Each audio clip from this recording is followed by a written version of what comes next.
भूमाता ब्रिगेडच्या अध्यक्षा तृप्ती देसाई आपल्याबरोबर आहेत. ताई, आपण नाशिकचं अशोक खराचं प्रकरण पाहतोय की महिलांवरती कशा पद्धतीनं लैंगिक शोषण करण्यात आलं.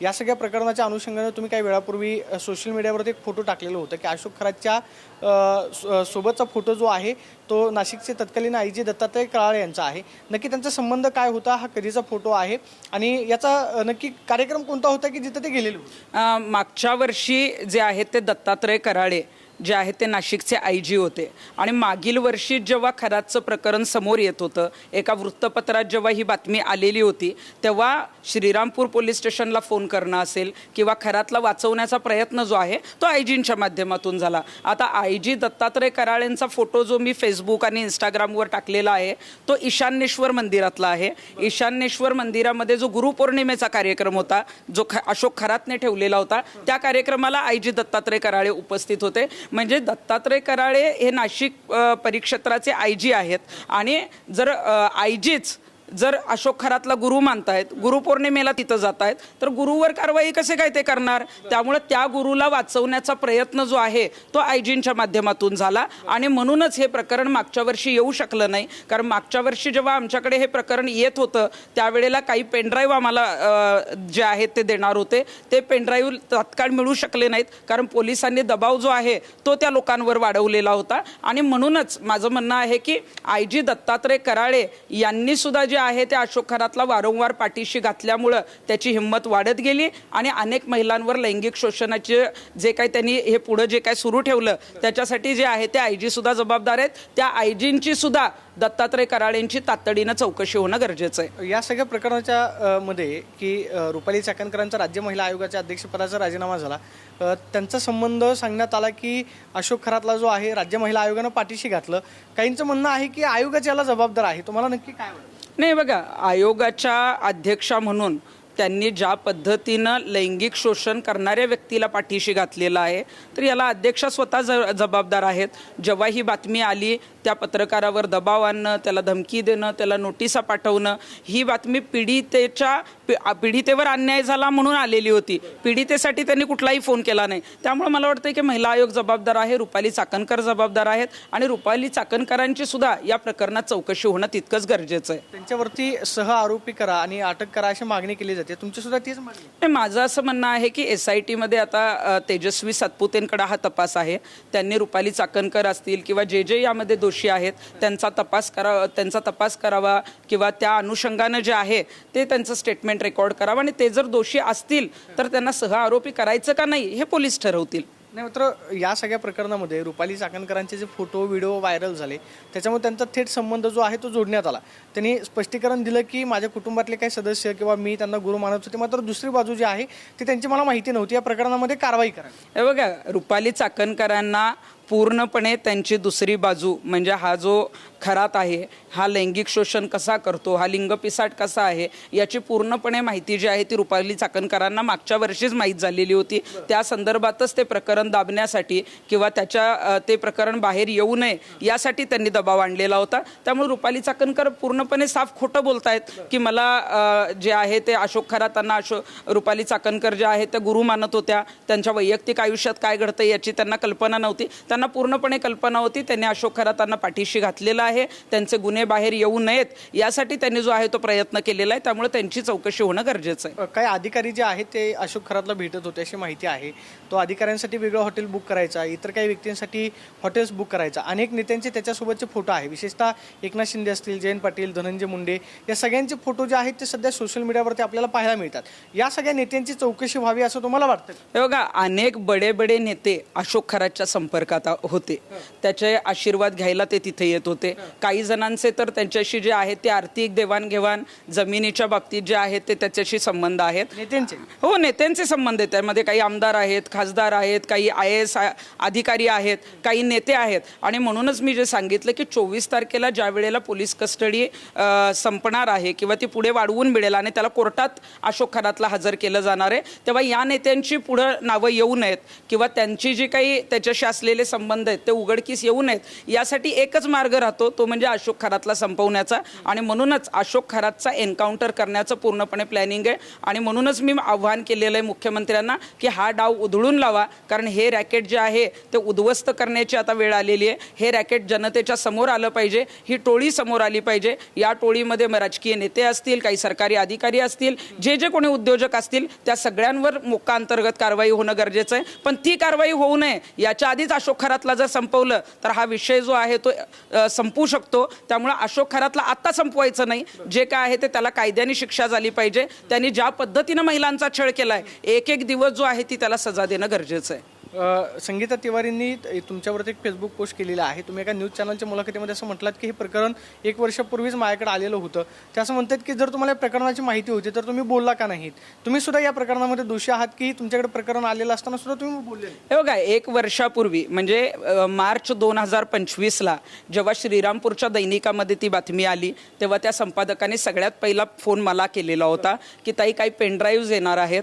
अशोक खरात नावाचा जो कॅप्टन नावाने ओळखला जाणारा माणूस आहे, तर त्याचे काही शारीरिक संबंध असलेले जे व्हिडिओ आहेत ते आमच्याकडे प्राप्त होणार आहेत. आणि त्या संदर्भामध्ये त्यांच्या ट्रस्टवर महिला आयोगाच्या अध्यक्ष आहेत अशी माहिती माझ्याकडे आलेली होती. आणि ती बातमी प्रसिद्ध पण झाली. आपण बघितलं असेल की ज्या प्रकरणामध्ये आयोगाच्या अध्यक्षांनी दबाव आणला. परंतु ही बातमी प्रसिद्ध झाल्यानंतर जे लोक पेनड्राईव्ह देणार होते ते थोडे टाळाटाळ करायला लागले, घाबरायला लागले. त्यांना त्रास देण्याचं काम अशोक खरातच्या माध्यमातून सुरू झालं. आणि तो पेनड्राईव्ह किंवा ते व्हिडिओ आमच्यापर्यंत येऊ शकले नाहीत. आम्ही बरेच त्यावेळेला प्रयत्न केले. तो पेनड्राईव्ह 5 मार्च 2026ला माझ्या इथे ऑफिसला काही नाशिकचे लोक घेऊन आले. आणि ती टीम जेव्हा ती घेऊन आली त्यावेळेला आम्हाला असं समजलं की अशोक खरात जो आहे तो आता हे सगळं प्रकरण बाहेर येणार आहे, म्हणून परदेशात जाण्याची त्यांनी तयारी केलेली आहे. आणि तो तातडीनं परदेशात जाऊ शकतो. आणि म्हणूनच ही पत्रकार परिषद मी घेण्यापेक्षा किंवा आपल्याला प्रसिद्धी मिळू शकते, परंतु हे प्रकरण तडीच जाणार नाही, कारण अनेक नेत्यांचे आशीर्वाद त्याच्याबरोबर आहेत. आणि म्हणून माझ्याकडे जी टीम 5 मार्चला आलेली होती त्यांना पोलिसांशी जोडून दिलं. काही पोलिसांनी खूप चांगलं सहकार्य केलं. पोलिसांच्या माध्यमातून हे जे पेनड्राईव्ह आहेत ते पेनड्राईव्ह आम्ही मुख्यमंत्र्यांपर्यंत पोहोचवले. आणि मुख्यमंत्र्यांनी ते व्हिडिओ पाहिले. आणि मुख्यमंत्र्यांनी नाशिकच्या पोलिसांना फोन केले की हे नाशिकमध्ये जर एवढं सगळं चाललंय तर नाशिकचे पोलीस काय करतायत मागच्या वर्षीपासून. आणि म्हणून ती कारवाई जी आहे ती नाशिकच्या पोलिसांनी केली. त्यामुळे जे कोणी माझ्या विरोधात स्टेटमेंट करतायत किंवा बोलतायत त्यांना मला हेच सांगायचं आहे की हे प्रकरण तडीस नेऊपर्यंत मुख्यमंत्र्यांपर्यंत पोहोचवण्यासाठी जे आहे ते आमच्यासारखे लोक तिथं मध्यस्थी आहेत. आणि म्हणून हे बाहेर येऊ शकलं. आणि हे प्रकरण बाहेर आल्यानंतर तुम्ही आता हे जे टीव्हीवर बाईट देताय, आंदोलनं करताय, हे सगळं श्रेय आम्हाला जातं. परंतु आम्ही फक्त प्रसिद्धीला आम्ही यावं म्हणून हे प्रकरण घेतलं नाही. तर याच्यामध्ये फिर्यादी महिला आल्यानंतर हे प्रकरणच तुम्ही मुख्यमंत्र्यांना दिलं? हो, हे या प्रकरणामध्ये जी काही टीम ज्यांची काल SIT चौकशी सुद्धा झालेली, जी टीम माझ्याकडे आली होती त्यांची काल SIT चौकशी झालेली आहे. आणि मला वाटतं की बरेच धागेदोरे त्यात मिळतील. बऱ्याच पीडितांचे नंबर सुद्धा काल जे आहेत ते तेजस्वी सातपुते यांना दिले गेलेले आहेत. त्यामुळे बऱ्याच जणांची चौकशी होईल. त्यामुळे मुख्यमंत्र्यांपर्यंत हे प्रकरण पोहोचवण्यासाठी जे कोणी आम्ही 4-5 जण आहोत त्याच्यामध्ये माझं एक नाव आहे. ज्यावेळेस तुमच्याकडे हे पेनड्राईव्ह आले त्यावेळेस तुम्ही नक्की भूमिका काय घेतली? तुम्ही पहिला संपर्क कुणाला केला? तुम्ही असं म्हणताय की मुख्यमंत्र्यांनी नाशिकच्या पोलिसांना विचारलं की 1 वर्षभरापासून हे सगळं प्रकरण सुरू आहे तर तुम्ही करताय काय? पहिल्यांदा ज्यावेळेस तुमच्याकडे पेनड्राईव्ह आला त्यावेळेस तुम्ही पहिला संपर्क कुणाला केला? 5 मार्चला रात्री उशिरा जे आहे ते या पेनड्राईव्हमधले काही व्हिडिओ मी पाहिले, जे अत्यंत अश्लील, लैंगिक शोषण करणारे भयानक व्हिडिओ होते. आणि त्यावेळेला तातडीनं जे आहे ते जे लोक माझ्याकडे आले होते त्यांना, त्यातले काही लोक नगरचे होते, काही नाशिकचे होते. त्यामुळे त्यांना मी पोलिसांशी संपर्क करायला लावला. ते नगरच्या SP-कडे गेले. नगरच्या SP-कडे गेल्यानंतर त्यांनी जी आहे ती सत्य परिस्थिती बघितली. आणि एका ॲडिशनल SP-ना तो पेनड्राईव्ह घेऊन, हे सगळं साहित्य घेऊन मुख्यमंत्र्यांपर्यंत पाठवलं गेलं. आणि मुख्यमंत्र्यांनी त्याची गंभीर दखल घेऊन आपण जी कारवाई बघितली अशोक खरातला ज्या पद्धतीनं पहाटे उचललं गेलं तर त्यामध्ये जे आहे ते मुख्यमंत्र्यांनी लक्ष घातलं. म्हणजे ज्यावेळेस पेनड्राईव्ह तुमच्याकडे आलेले होते याची कुणकुण अशोक खरातला लागलेली होती का? तुम्ही असं म्हणताय की तो परदेशात पळून जाण्याच्या तयारीमध्ये होता. त्यानं पळून जाण्याची नक्की तयारी कधी केलेली होती? किंवा तुमच्याकडे जे लोक आलेले होते तुमच्याकडे पेनड्राईव्ह घेऊन आलेले आहेत याची कुणकुण त्याला लागली होती? पेनड्राईव्ह जो आहे किंवा किंवा जे व्हिडिओ आहेत ते व्हायरल होतील किंवा जी बातमी मागच्या वर्षी आली त्याच्यानंतर तो सावध झालेला होता. त्याच्यानंतर आपण बघितलं असेल की 1-2 फिर्यादी पण त्यांनी त्याच्याच जवळच्या लोकांवर ज्या आहेत त्या दाखल केल्या आहेत, मग त्या खंडणीच्या असतील किंवा इतर असतील. आणि आता हे प्रकरण जे आहे ते कुठंतरी आमच्यापर्यंत जातं आहे किंवा हे बाहेर येणार आहे हे जेव्हा कळालेलं होतं किंवा हे लोक कुठंपर्यंतही पोचू शकतात, तेव्हा मात्र त्यांनी परदेशात जाण्याचा अगदी पासपोर्ट काढणं असेल, विजा काढणं असेल, याची सगळी तयारी केली होती. आणि आम्ही समजा पत्रकार परिषद ती पेनड्राईव्ह घेऊन केली असती, एखादा व्हिडिओ व्हायरल केला असता, तर मला वाटतंय की तातडीनं फिर्यादी कुठली महिला सापडली नसती तर त्याच दिवशी तो कदाचित परदेशात गेला असता, काहीच हाती लागलं नसतं. आणि मग आम्ही ठरवलं की फिर्यादी महिलेने गुन्हा दाखल केल्यानंतर हे प्रकरण जनतेच्या समोर आलं पाहिजे. आणि अनेक नेत्यांचे संबंध असल्यामुळं या नेत्यांचे जे कोणी वरिष्ठ आहेत म्हणजे आपले मुख्यमंत्री, तर त्या मुख्यमंत्र्यांच्या माध्यमातून तुम्ही बोललात स्वतः मुख्यमंत्री? नाही, मी स्वतः मुख्यमंत्र्यांशी बोलले नाही, पण मुख्यमंत्र्यांपर्यंत हे सगळं साहित्य, हे पेनड्राईव्ह, हे व्हिडिओ सगळं पोहोचवण्याचं काम ज्या काही आमच्या टीमनी केलं त्यात मी एक टीमची सदस्य आहे. रुपाली पाटलांचं असं म्हणणं आहे, त्यांनी काही वेळापूर्वी पत्रकार परिषदेमध्ये स्टेटमेंट केलं की पुण्यातले एक सामाजिक कार्यकर्ते आहेत, त्यांच्याकडे हे प्रकरण आलेलं होतं. त्यानंतर मात्र त्या गुरुमौलींना भेटल्याने प्रकरणामध्ये सेटलमेंट झाली. त्या कोण आहेत त्यांचं नाव मी 2 दिवसानंतर घेणार.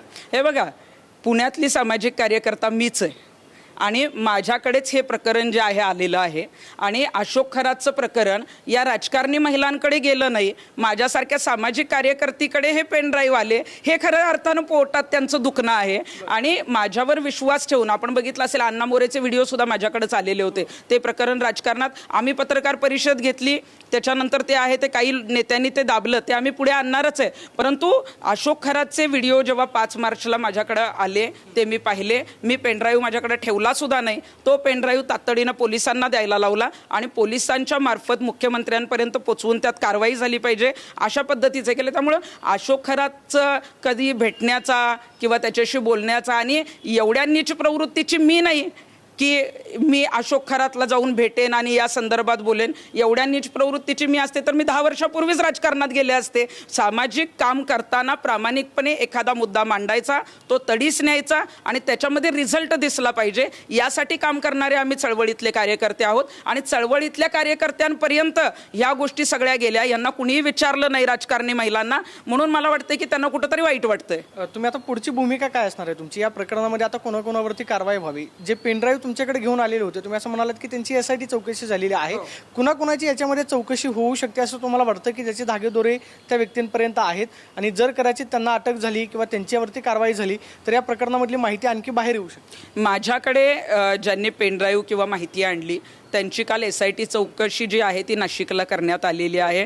जे खरातच्या जवळचे लोक होते आणि त्यांची इच्छा होती की हे सगळं बिंग बाहेर पडावं, हे जे काही लैंगिक शोषण आहे किंवा महिलांच्या बाबतीत हे जे काही गंभीर गुन्हे घडत आहेत तर ते सगळं बाहेर पडावं. आणि काल त्यांची चौकशी झालेली आहे. मला वाटते की याच्यामध्ये जे जे नेते त्यांना भेटत होते, जे जे संपर्कात होते किंवा ज्यांचे त्यांच्याशी आर्थिक व्यवहाराचे संबंध आहेत, आर्थिक देवाणघेवाणीचे संबंध आहेत, या सगळ्यांची जी आहे ती चौकशी होणं गरजेचं आहे. आणि अशोक खरात हा एकटा आरोपी नाही आहे, याच्यामध्ये मोठी टोळी आहे. इतक्या मोठ्या प्रमाणात म्हणजे कमीत कमी 500 महिलांचे व्हिडिओ जे आहेत ते रेकॉर्ड झालेले आहेत. आणि 500 महिला? हो, म्हणजे माझ्याकडे जे पेनड्राईव्ह घेऊन आले होते त्यांच्याकडे 100 ते 150 व्हिडिओ होते आणि त्यांनी मला सांगितलं की कमीत कमी 500 महिलांबरोबरचे व्हिडिओ रेकॉर्ड आहेत आणि जास्तीत जास्त 1500 महिलांहून अधिक महिलांबरोबर हे लैंगिक शोषण करण्यात आलेलं आहे, ज्याचं रेकॉर्डिंग करण्यात आलेलं आहे. मी जबाबदारीनं बोलतीये कारण माझ्याकडं अशोक खरातच्या बाबतीत ज्यांनी काम केलं, ज्या लोकांना त्याचं हे वागणं आवडलं नाही ते स्वतः लोक आलेले होते. आणि हे सगळं 1500 महिलांचं लैंगिक शोषण झाले, 1500हून अधिक महिलांचं लैंगिक शोषण करण्यात आलेलं आहे. आणि मग इतकं मोठं रॅकेट असताना हे काय अशोक खरातचं एकट्याचं काम नाही आहे. मग ह्या महिलांना आणायला कोणी एजंट होते का? यांचे काही विधी पूजा करताना जे काही अमाऊंट घेतली जायची त्याच्यातली काही टक्केवारी काही जणांना दिली जात होती का? आणि मग त्याच्यामध्ये कोण कोण सहभागी आहे या टोळीचा पर्दाफाश झाला पाहिजे आणि या सगळ्यांवर मोक्कांतर्गत कारवाई होणं गरजेचं आहे. आपण पाहतोय की या सगळ्या प्रकरणाच्या अनुषंगानं 5 मार्चला माझ्याकडे जो पेनड्राईव्ह आलेला होता तो पेनड्राईव्ह घेऊन पोलिसांकडे जे आहे ते काही व्यक्तींना पाठवण्यात आलं आणि त्यानंतर हे सगळं साहित्य जे आहे ते मुख्यमंत्र्यांकडे पोच करण्यात आलं. मुख्यमंत्र्यांना ज्यावेळेस या प्रकरणामधली गंभीरता लक्षात आली त्यानंतर त्यांनी लागलीच नाशिक पोलिसांना कारवाई करण्याचे आदेश दिले आणि आज जी कारवाई आपण पाहतोय त्या टीममधली मी एक भाग आहे अशी प्रतिक्रिया आपण पाहतो की तृप्ती देसाईंनी दिल्याचं आपल्याला पाहायला मिळते. कॅमेरा पर्सन सुशांत राऊत आणि प्रदीप कापसे, TV9 मराठी, पुणे.